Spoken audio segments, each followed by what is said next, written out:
Hello friends, आपके साथ share कर रही हूँ बहुत ही इम्पोर्टेंट वीडियो। दोस्तों, GSTR 9 फाइलिंग में बहुत बड़ी राहत दी गई है। गवर्नमेंट के थ्रू एक नोटिफिकेशन आई थी 26 दिसंबर 2019 को, जिसमें काफ़ी ज़्यादा इजी कर दिया गया है GSTR 9 फॉर्म को। तो चलिए स्टार्ट करते हैं वीडियो को। जुड़े रहना है आपको वीडियो के साथ। अभी तक अगर आपने चैनल को सब्सक्राइब नहीं किया है तो चैनल सब्सक्राइब कर दीजिए, ताकि सभी इंपॉर्टेंट अपडेट्स आपको मिलते रहें। ये टेबल नंबर 4 मैंने आपके सामने ओपन की है। GSTR 9 ओपन कर ली है मैंने, लॉगिन कर लिया है। और उसके बाद आप यहाँ पे देख पाएंगे काफ़ी सारी टेबल्स आपको दिख रही हैं। पहले बात करेंगे टेबल नंबर 4 की।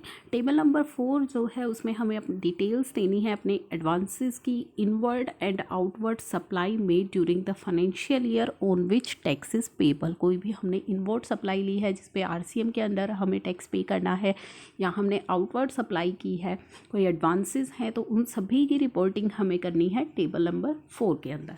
तो चलिए टेबल नंबर 4 को ओपन कर लेते हैं। और टेबल नंबर 4 में जो बिग रिलीफ दिया गया है, टेबल नंबर 4B से लेकर 4E can be filled net of debit note, credit note, amendment in case there any difficulty in reporting them separately in table number 4I, J, K and L। तो big relief ये दिया गया है table number 4 के अंदर।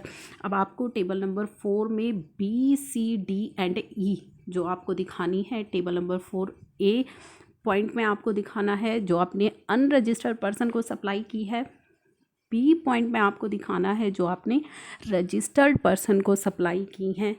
C point में आपको दिखानी है ज़ीरो रेटेड सप्लाई, यानी कि export on payment of tax.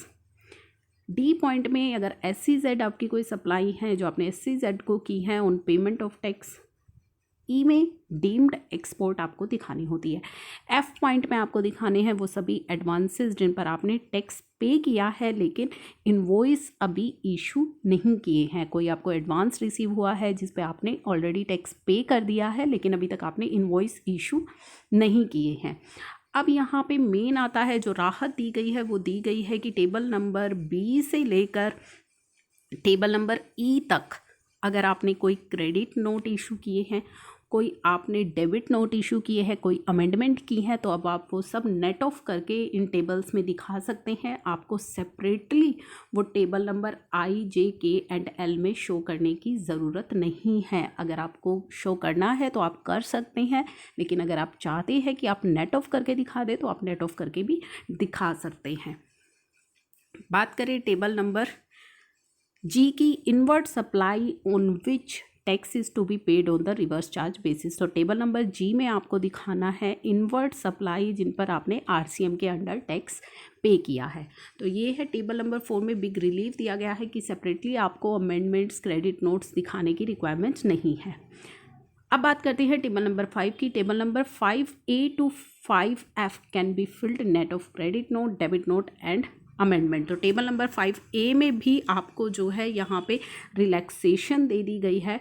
Table number 5D, E and F which relate to exempted, nil rated, non GST supply, a taxpayer has the option to report single consolidated figure under exempted supply in table 5D। तो चलिए देख लेते हैं table number 5 को भी। Table number 5 में क्या राहत दी गई है।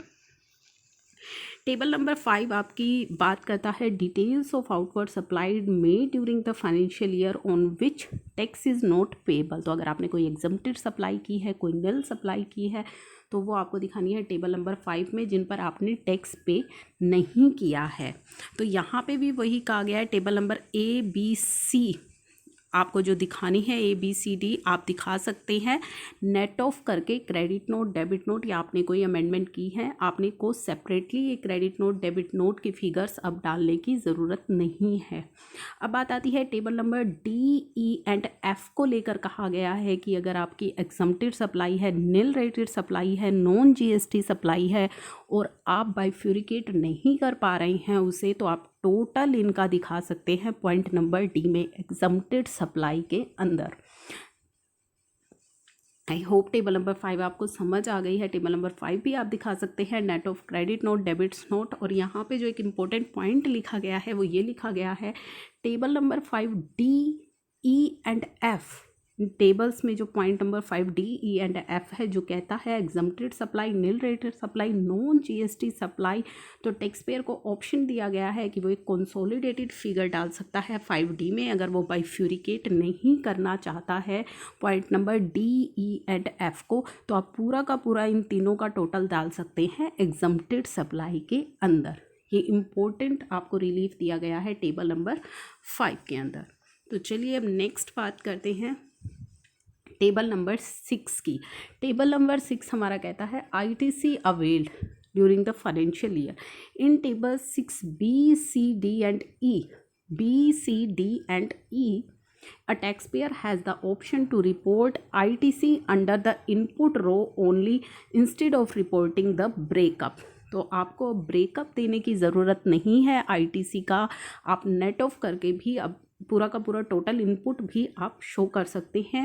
6C and D में tax payer will have the option to either report the details separately, inward supply receive from unregistered and registered person liable to reverse charge or report them consolidated detail in 6D. तो चलिए table number 6 को भी एक बार देख लेते हैं। Table number 6 हमारी कहती है डील करती है ITC से।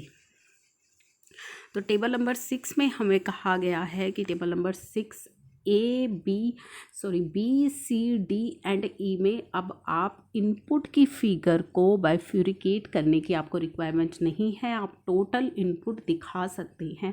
इनपुट कॉलम में ही आप टोटल इनपुट दिखा सकते हैं, आपको उसे अलग अलग बाइफ्यूरिकेट करने की रिक्वायरमेंट यहाँ पे नहीं है। अब बात आती है table number 6C and D में भी। सी पॉइंट कहता है inward supply receive from unregistered person liable to reverse charge on which tax is paid and ITC avail. अगर आपने किसी अनरजिस्टर्ड पर्सन से RCM सप्लाई ली है जिसका इनपुट आप जो है यहाँ पे लेना चाहते हैं, और पॉइंट नंबर D कहता है inward supply receive from registered person liable to reverse charge on which tax is paid and ITC availed. तो पॉइंट नंबर D कहता है अगर आपने किसी रजिस्टर्ड पर्सन से सप्लाई ली है RCM के अंडर तो वो आपको पॉइंट नंबर D में दिखानी है। तो यहाँ पे आप इन दोनों को पॉइंट नंबर D में भी दिखा सकते हैं एज अ कंसोलिडेटेड फिगर, जो कि आपको यहाँ पे बताया गया है कि टेबल नंबर 6C जो हमारी बात करती है RCM सप्लाई की फ्रॉम अनरजिस्टर्ड पर्सन, और टेबल नंबर 6D हमारी बात करती है RCM supply from registered person जिनका ITC आप क्लेम करना चाहते हैं। Tax payer will have the option to either report the detail separately, या तो आप सेपरेटली डिटेल रिपोर्ट कर दें, और report the consolidated detail in table 6D only, या फिर आप उसको 6D टेबल में कंसोलिडेटेड फिगर दिखा सकते हैं। टेबल नंबर 7 जो हमारी बात करती है ITC रिवर्सल की। A tax payer has the option to report details of ITC reversal separately in table number 7A to 7E, और the entire amount can reported under other reversal in table 7H। तो बहुत important point है कि tax payer के पास option है कि वो ITC reversal की सेपरेटली डिटेल डाले 7A से लेकर 7E तक, या फिर टोटल जो अमाउंट है वो अदर रिवर्सल में भी डाल सकता है टेबल 7H के अंदर। तो चलिए देख लेते हैं टेबल नंबर 7। अगर मैं आपको दिखाऊं तो टेबल नंबर 7 जो बात करती है ITC रिवर्सल की,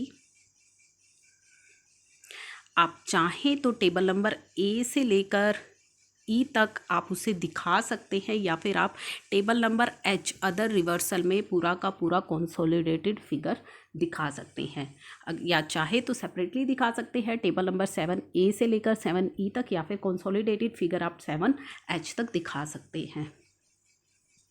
तो 7A हमें कहता है इस पर रूल 37 आपने जो ITC रिवर्स किया है, रूल 39 जो आपने ITC रिवर्स किया है, रूल 42 जो आपने रिवर्स किया है, अगर आप नहीं इसको बाइफ्यूरिकेट कर पा रहे हैं तो आप टोटल ITC रिवर्सल की फिगर डाल सकते हैं टेबल पॉइंट नंबर H में। अदर रिवर्सल में आप कंसोलिडेटेड फिगर डाल सकते हैं, आपको बाइफ्यूरिकेट करने की ज़रूरत नहीं है।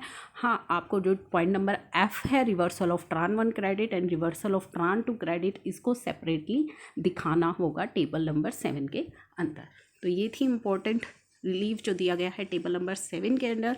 चलिए अब बात करते हैं नेक्स्ट टेबल की, टेबल नंबर 8 में क्या दिया गया है, अदर आईटीसी रिलेटेड इन्फॉर्मेशन हमें देनी होती है टेबल नंबर 8 में। टेबल 8A में for the financial year 18-19 the GSTR 2A that has been generated on 1 November 2019 shall be auto populated in the table. तो GSTR 2A जो 1 नवंबर 2019 को generate होगा वो जो है ऑटो पॉपुलेट होकर के इस टेबल में आ जाएंगी। तो टेबल नंबर 8 देख लेते हैं। अदर आईटीसी रिलेटेड इन्फॉर्मेशन इसमें दी है। आपका जो आईटीसी एज पर 2A है वो ऑटो पॉपुलेट होके जो है यहाँ पे आ रहा है। उसके बाद अ tax pair can upload details for the entries in table A to D reconciliation of 2A with 3B duly signed in PDF format inform GSTR 9C without CA certification। तो टेबल नंबर 8A से 8D की जो information है वो आप PDF format में GSTR 9C में भी जो है आप फाइल कर सकते हैं। For the financial year 17-18, the aggregate value of ITC availed on all inward supply received from जुलाई 17 से मार्च 18 तक जो भी आपकी इनवर्ड सप्लाई है including supply from SDF but excluding supply on which tax is payable on RCM but the credit was availed between April 18 to March 19 is to be declared in table 8C। तो चलिए एक बार table number 8 को हम समझ लेते हैं। Table number 8 के अंदर जो पॉइंट नंबर C है वो कहता है फाइनेंशियल ईयर में अगर आपका कोई आईटीसी है इनवर्ट सप्लाई पर other than import and inward supply other than RCM supply receive during 17-18 but avail जो कि आपने अवेल किया है आईटीसी अप्रैल 18 से मार्च 19 तक और साथ ही साथ फाइनेंशियल ईयर 18-19 का अगर कोई आईटीसी है जो आपने रिसीव किया है 18-19 में लेकिन आपने अवेल किया है अप्रैल 19 से सितंबर 19 के अंदर तो वो आईटीसी आपको शो करना है पॉइंट नंबर 7 में।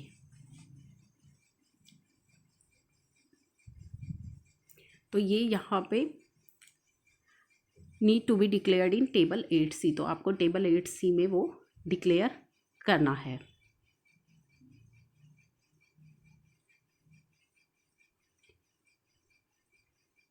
उसके बाद ITC available but not availed जो कि आपने नहीं लिया है आईटीसी अवेलेबल जो इन एलिजिबल है वो पॉइंट नंबर 5 में। IGST paid on import of goods IGST credit availed on import of goods वो सारी इन्फॉर्मेशन आपको यहाँ पे देनी है। लेकिन एक इम्पोर्टेंट यहाँ पे बात की गई है कि table number 8A to 8D अगर आप इसकी इन्फॉर्मेशन जो है GSTR 9C में भी दिखा सकते हैं। ये जो रिकन्सिलिएशन है GSTR 2A और 3B की PDF फॉर्मेट में आप इसे अटैच कर सकते हैं GSTR 9C में। अगर आप यहाँ पे उसे फिल नहीं कर रहे हैं 8A to 8D अगर आप चाहें तो 8A से लेकर 8D तक की जो इन्फॉर्मेशन है reconciliation statement GSTR 2A with GSTR 3B वो आप अपनी 9C के साथ भी PDF फॉर्मेट में अटैच कर सकते हैं या फिर आप यहाँ पे भी फिल उसे कर सकते हैं। ये तो बात थी टेबल नंबर 8 की। अब हमारे पास आ जाती है टेबल नंबर 9 है वो टैक्स पेमेंट की है, इसमें कोई चेंज नहीं किया गया है। टेबल नंबर 10, 11, 12 एंड 13 जो हमारी टेबल है इसके अंदर क्या चेंज किया गया है। Part 5 where particulars of transaction of previous financial year are to be reported for which tax was paid in form GSTR 3B for financial year 17-18. The particulars reported between April 18 and March 19 to be declared for financial year 18-19. The particular reported between April 18 and September 19 is to be declared. तो यहाँ पे जो point number 5 है हमारा ये हमें कहता है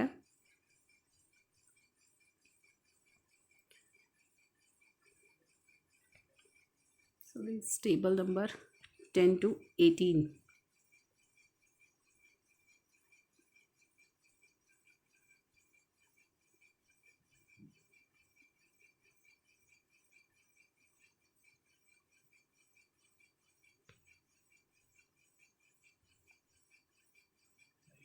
A taxpayer has the option to fill table 12-13 reversal of ITC during the previous financial year and ITC availed on the previous financial year respectively for financial year 17-18 and 18-19. Tax payer के पास option है कि वो चाहे तो table number 12 और 13 है वो ना फिल करे। आपके लिए टेबल नंबर 12 एंड 13 को कर दिया गया है ऑप्शनल। तो चलिए टेबल नंबर 12 एंड 13 देख लेते हैं। टेबल नंबर 12 है और 13 है, उसको कर दिया गया है optional. Reversal of ITC availed during the previous financial year, ITC availed for the previous financial year. तो इन दोनों टेबल्स को आपके लिए कर दिया गया है ऑप्शनल। नेक्स्ट है a tax payer has the option to not fill table 15A to 15D for financial year 17-18 और 18-19 के लिए 15A से लेकर 15D पॉइंट तक की टेबल को भी कर दिया गया है ऑप्शनल। अब आप चाहे particulars of demand and refund, इस टेबल को भी कर दिया गया है आपके लिए ऑप्शनल। नेक्स्ट जो टेबल है 15E टू 15G भी आपके लिए कर दी गई है ऑप्शनल। 16A भी आपको फाइल करने की रिक्वायरमेंट नहीं है, आपके लिए है optional. 16B 16C and tax payer के लिए 17 18 जो एसेसन वाइज समरी आपको देनी थी वो भी कर दी गई है ऑप्शनल। तो बेसिकली 15 16 17 18 जो टेबल हैं वो आपके लिए कर दी गई हैं ऑप्शनल। आपके पास अगर डेटा नहीं है प्रिपेयर तो आप ये टेबल छोड़ भी सकते हैं, अगर आपके पास डेटा है तो आप ये टेबल फिल भी कर सकते हैं। तो 15 16 17 18 आपके लिए कर दी गई है ऑप्शनल।